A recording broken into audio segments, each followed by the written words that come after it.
Olá, muito boa noite. Quarta-feira, 5 de fevereiro. Veja os destaques de hoje no segunda edição. Coronavírus no estado. Rio Grande do Sul lidera ranking de casos suspeitos do país. O mais recente é de um bebê de 6 meses em Porto Alegre. Cemitério do tráfico.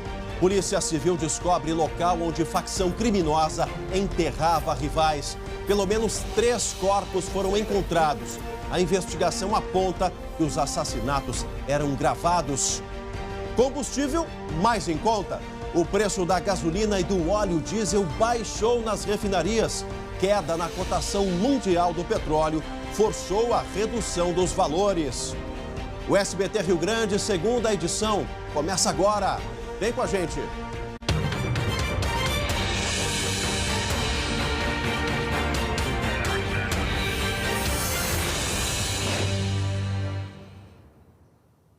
E o segunda edição começa mais uma vez com alerta na saúde. Foi confirmado mais um caso suspeito de coronavírus aqui no Rio Grande do Sul. Agora, 5 pacientes estão sendo monitorados. E o mais recente é um bebê de 6 meses aqui em Porto Alegre. A criança reside com a família na China e chegou à capital acompanhada dos pais. Ela foi atendida ontem à noite no Hospital da Criança Conceição. Segundo os médicos, a paciente apresentava sintomas como febre, coriza e infecção respiratória leve. Pelo protocolo da Organização Mundial da Saúde, se trata de caso suspeito de infecção pelo coronavírus. A coleta de amostras para análise foi enviada ao laboratório do estado. Por enquanto, a criança está em isolamento domiciliar com uso de máscara cirúrgica e sob os cuidados da vigilância sanitária. Os outros 4 casos monitorados no estado são em Novo Hamburgo, Canoas e Morro Reuter. Olha, conversei há pouco por telefone com o Dr. Francisco Paz, que é o superintendente do Grupo Hospitalar Conceição, e ele fez uma ressalva importante. Não há motivos para se evitar o hospital por conta aí do primeiro caso suspeito em Porto Alegre. Até porque o GHC, que aparece aí, o Hospital da Criança Conceição, é um dos hospitais referência no estado para tratar os casos que venham a se confirmar aqui no Rio Grande do Sul. Lideramos esse ranking preocupante, né? São Paulo vem logo em seguida com 4 casos. Na China, gente, as notícias são bem mais preocupantes. O último levantamento indica quase 500 mortes pela doença e mais de 24 mil pessoas infectadas. As máscaras cirúrgicas já estão em falta lá na China e o preço, que era aí em torno de R$ 2,00, saltou para R$ 40,00. Em algumas cidades, as cenas são de calamidade realmente. Faltam itens de higiene. Olha só essa cena impressionante. Itens de higiene pessoal e as pessoas já estão estocando, por exemplo, papel higiênico. A esperança, diante dessa epidemia toda lá na Ásia, no país asiático, fica por conta das pessoas que se curaram do coronavírus. São quase 900 pacientes, portanto, a cura, a esperança realmente de se buscar realmente uma proteção maior na China e em outros vários países do mundo onde os casos já foram confirmados. Bom, agora a gente muda um pouco de assunto. Agora aqui no segunda edição, porque, atenção, foi descoberto em Viamão um cemitério clandestino. Cemitério clandestino, e quem está por lá tem as informações ao vivo. A Giza Guerra, que está em Viamão, está aqui no Plasma. Giza, cemitério clandestino, a associação ela é direta com as facções criminosas. É por aí que a investigação segue. Boa noite. Boa noite, Gemali. Boa noite a todos. Exatamente, nós estamos na Vila Universal, uma região muito afastada aqui do município de Viamão, e a localização desse cemitério só foi possível pelo início de uma investigação que começou no ano passado. Houve um homicídio na cidade de Novo Hamburgo e a partir da elucidação desse caso, da descoberta da autoria desse homicídio que aconteceu em setembro do ano passado, é que a polícia descobriu que um jovem que hoje tem 23 anos tornou-se uma espécie de matador dessa facção que atua no Vale dos Sinos. E aí, então, começou uma série de homicídios, aliás, casos que a polícia nem tinha tomado conhecimento e que estão intimamente ligados ao tráfico de drogas. Vamos ouvir o que o delegado Márcio Niederauer falou. A investigação começou a partir de um homicídio praticado em setembro do ano passado em Novo Hamburgo. A Delegacia de Homicídio de Novo Hamburgo iniciou as investigações, chegou à autoria do crime e conseguimos coletar material que nos levou a descobrir que um dos indivíduos, né, teria vindo para Viamão e passado a praticar homicídios aqui, com requinte de crueldade. Chemali, a gente está no local, nessa trilha por aqui, nessa mata fechada, foi por onde a nossa equipe também acompanhou o trabalho, tanto da polícia quanto da perícia. Realmente a pessoa tem que conhecer a região para chegar aonde as covas foram abertas, nessa região de mata fechada. Muitos policiais trabalharam aqui na tarde de hoje, inclusive com a ajuda de cães farejadores, e o delegado destacou a frieza, a crueldade com que esse jovem, que era foragido e que já tinha cometido um homicídio ainda na adolescência, praticou essas mortes, inclusive tudo registrado com imagens de celular e, pasmem, Chemali, inclusive o delegado localizou uma música de funk que faria uma espécie de homenagem, então, ao autor dessas mortes. As investigações continuam e também não se descarta que outras vítimas, outros corpos ainda sejam localizados aqui na região da Vila Universal, em Viamão. Chemali. Giza, a questão da gravação, né? Fontes ligadas à polícia e o próprio delegado Márcio também confirmou, era uma espécie de prestação de contas para o líder dessa facção que tem base no Vale dos Sinos, mas também eram enviadas, esses vídeos enviados para os rivais, justamente para intimidação, né? Um grau de brutalidade e crueldade que não é novo aqui, mas volta e meia chama atenção, justamente por isso, né, Giza? Exatamente, Chemali. O delegado destacou essa gravação como uma espécie de aviso, né, para membros de facções rivais, inclusive também destacou a questão da periculosidade, da frieza desse jovem em cometer os crimes, justamente porque não utilizava só armas de fogo, mas também uma machadinha. E a gente tem essa informação de que todas as vítimas que foram localizadas aqui nessa região hoje estavam decapitadas. Ou seja, muita crueldade, um aviso aí retumbante às facções rivais do que poderia vir a acontecer caso essa disputa aí entrasse em territórios inimigos. E a gente sabe, né, Chemali, infelizmente, que no tráfico de drogas a lei é essa. Exatamente isso, a lei é essa. Giza, obrigado, bom trabalho para toda a equipe aí em Viamão. Voltaram a se matar. Os homicídios estavam em queda ainda no ano passado. Alô, secretário Ranolfo Vieira Júnior, alô, autoridades da polícia, as facções estão se movimentando, há lideranças importantes em regime semiaberto, especialmente aqui em Porto Alegre, alguns que já retornaram ao estado depois de passar pelas penitenciárias federais, e esse é o primeiro sinal. Aquilo que parecia ser uma espécie de acordo entre as facções, um território bastante já dividido e controlado de cada uma, aos poucos começa a surgir a investigação da polícia apontar situações preocupantes e que podem fazer os índices de homicídio, especialmente, dispararem mais uma vez aqui no estado. E não é o que a gente deseja. Você está de casa pode até pensar, mas é bandido matando bandido. Não é bem assim. Sempre tem inocente no meio dessa guerra controlada pelo poder, pelo dinheiro e pelas armas do tráfico de drogas. Em Caxias do Sul, olha, que história é essa? Familiares de um jovem assassinado buscam respostas para um crime que chocou especialmente pela violência. O corpo foi encontrado em um matagal a cerca de 36 horas depois do desaparecimento. Preste atenção nos relatos, depois a gente volta. Tiago Guilherme da Silva Rodrigues, de 18 anos, saiu de casa na tarde da última segunda-feira para marcar um jogo de futsal nesta quadra, perto de onde morava, no bairro Cruzeiro, zona leste de Caxias. Mas desde então, estava desaparecido. A família registrou o sumiço e iniciou uma procura pelo bairro, pedindo informações aos moradores. Ontem meu dia estava aqui, de tarde retornaram. O vô dele, o pai da criança e a mulher. Mas aí ficaram por aqui, conversaram um pouco, daí foram, né? O corpo só foi encontrado por familiares cerca de 36 horas depois, neste matagal, a 1 quilômetro da quadra de futsal. Ele sempre dava notícia, tudo aonde ia. Aí eu peguei as lanternas com meus irmãos e mais 2 primos meus e fomos naquele mato ali. Daí dali 5 minutos depois eu encontrei o meu sobrinho lá. De acordo com a polícia, o jovem foi atingido com 2 facadas nas costas e ainda teve um corte de um lado a outro do pescoço. A família ainda não prestou depoimento, mas acredita que o motivo do crime tenha sido o ciúme de um ex-namorado de uma jovem por quem Tiago estava apaixonado. O adolescente tinha paralisia cerebral no lado direito do corpo e era aposentado por invalidez.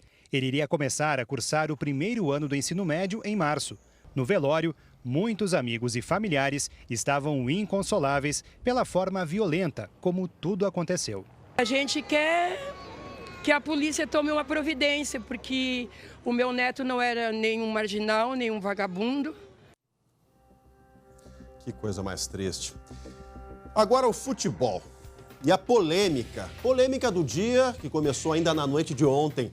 Dentro de campo, a estreia do Inter na Libertadores terminou em 0-0. Mas as confusões fora das 4 linhas ainda estão longe de terminar. Não foi a estreia dos sonhos dos colorados. Eu achei muito travada a equipe, mas é começo de trabalho, né? Eu achei o time muito passivo no jogo. Com um jogador a mais desde o meio do segundo tempo, o Inter não conseguiu balançar as redes chilenas.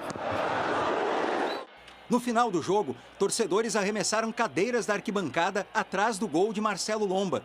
O árbitro chegou a paralisar o jogo, mas depois a bola voltou a rolar. Eu acho que o juiz tinha que parar o jogo, esperar terminar. Um torcedor invadiu a pista atlética e objetos foram queimados na arquibancada, dando início a um incêndio. O técnico do Inter, Eduardo Cudê, disse que a decisão de continuar prejudicou a partida.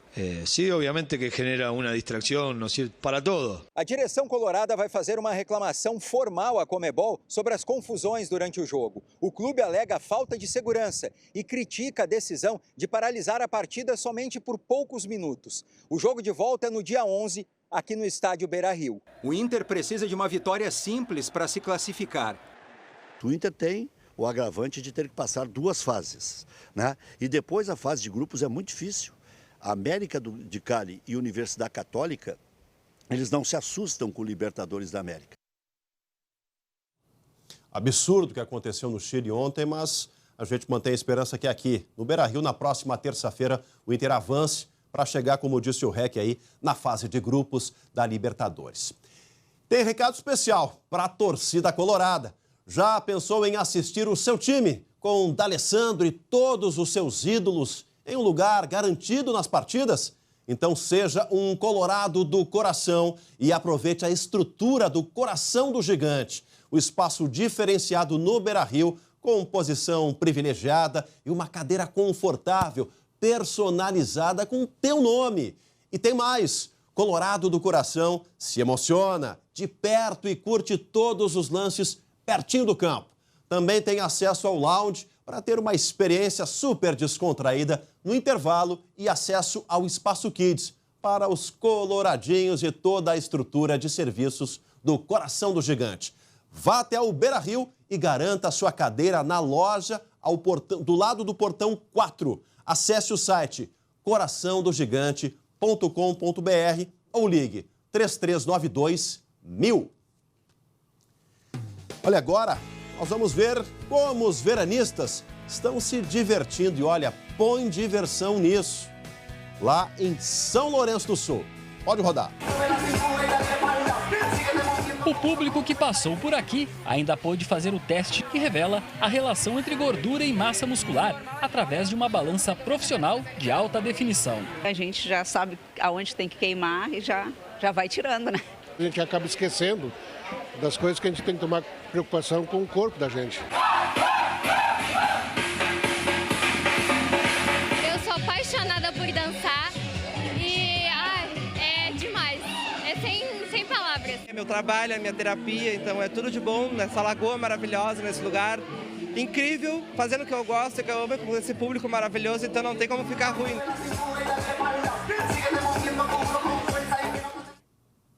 Ainda hoje, aqui no Segunda Edição, tem esse flagrante, um assalto que aconteceu no centro de Esteio. 3 bandidos estavam caminhando pela calçada, surpreenderam o motorista dessa caminhonete. Ainda novidades no preço da gasolina. Desta vez a notícia pode ser boa. A gente volta já já.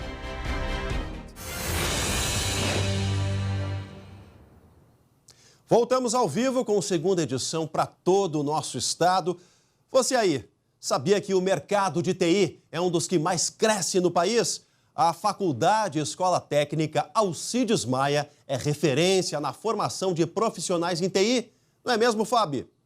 É isso mesmo, Chemali. A Alcides Maia possui o curso técnico ideal para você ingressar no mercado de trabalho. Informática, redes de computadores, informática para a internet e também administração com ênfase em TI. Na Alcides Maia você aprende na prática. São 15 laboratórios totalmente equipados e é a única escola técnica onde mais de 60% das aulas são ministradas exclusivamente em laboratório. Além disso, já colocou mais de 20 mil alunos no mercado de trabalho e com mais de 500 empresas conveniadas. Vamos ajudar você a ingressar no mercado de trabalho e ainda durante o curso, Chemali. Isso aí, Fábio. A Faculdade Alcides Maia está aproveitando a nota do Enem para dar descontos de até 80%. Ligue agora, 99388-1490. As aulas começam no dia 17 de fevereiro. Alcides Maia, a faculdade que conecta você com o seu futuro. Seguimos agora aqui no segunda edição. Flagrante de roubo de carro em Esteio, aqui na região metropolitana. 3 bandidos, tá aí a imagem, abordaram uma motorista. Ela estava estacionando a caminhonete, um deles aí armado, tira a vítima e pega os pertences dela. Esse assalto aconteceu aí no final da tarde, a gente percebe que ela resistiu um pouco. Final da tarde de terça-feira, na rua Gravataí, que fica no centro de Esteio. Olha só, a luz do dia durante a tarde. Moradores afirmam aí que há muitos assaltos nessa região. Alô, Brigada Militar, Polícia Civil de Esteio. Quem reconhecer, tá aí na tela do segunda edição, mesmo com bonés, mas tem o trejeito, tem as roupas, a bermuda. Quem reconhecer os criminosos pode entrar em contato com a Brigada Militar. Até agora o carro ainda não foi localizado. Flagrante de crime de roubo de carro lá na cidade de Esteio. Olha, ela até resistiu. Essa não é a conduta mais adequada. Especialistas jamais indicam isso. Se percebeu, hoje em dia é uma questão de tempo, infelizmente, para a gente entrar para essa estatística de vítimas. Percebeu a aproximação dos bandidos? Não reaja, não faça nenhum gesto que possa representar um perigo. Entregue o bem, porque a sua vida, a sua integridade é o bem mais precioso. Carro a gente corre atrás, compra outro, tem seguro, o seguro paga. A polícia tenta resgatar, apreender, recuperar, mas jamais. Olha só o risco que ela enfrentou. O carro ainda em ré, né? Ali meio que fora de controle, até ela sair da caminhonete. Olha quantos segundos se passaram aí até os bandidos realmente entrarem na caminhonete e picarem a mula. Até agora a caminhonete não foi encontrada. Quem tiver qualquer informação, Rua Gravataí, essa região de Esteio, aí, segundo os moradores, é bastante perigosa. Então merece aí uma atenção mais redobrada da Brigada Militar, das autoridades. Olha só o jeito que eles fazem. Estão caminhando como se nada tivesse acontecendo e de repente saltam como gatos na direção da caminhonete. A mulher resiste aí, isso aí jamais deve ser feito, gente. Jamais realmente reagir não é a melhor opção. Falando em carro, em roubo de carro, agora um assunto que mexe no seu bolso, não é roubo, né? Já foi uma mordida tremenda, mas o preço agora do combustível é o assunto da vez. E uma notícia que pode ser boa para nós consumidores. Isso porque o preço da gasolina e do óleo diesel, acreditem, baixou de novo nas refinarias. Neste ano, já é a 4ª vez que a Petrobras reduz o preço dos combustíveis. O último reajuste aconteceu em 31 de janeiro. A redução tem como aí o pano de fundo a queda na cotação mundial do petróleo no mercado internacional. O repasse dos ajustes de preço nas refinarias para o consumidor final nos postos depende de diversos fatores como impostos, margens de distribuição e revenda e a mistura com o biocombustível. Em um levantamento aí divulgado hoje, a nossa produção apurou pela Agência Nacional do Petróleo, mostra que o preço da gasolina chega a R$ 5,41 em Bagé, na região da Campanha, a cidade com a gasolina mais cara, e a mais barata aqui do estado é Novo Hamburgo, onde o litro custa em média R$ 4,61. Na capital, o litro custa em média R$ 4,72, mas tem que pesquisar bem, viu? Eu já vi hoje a gasolina ali perto da região central a R$ 4,59. A todos uma ótima noite, fiquem com o SBT Brasil, a gente volta amanhã. Tchau, tchau.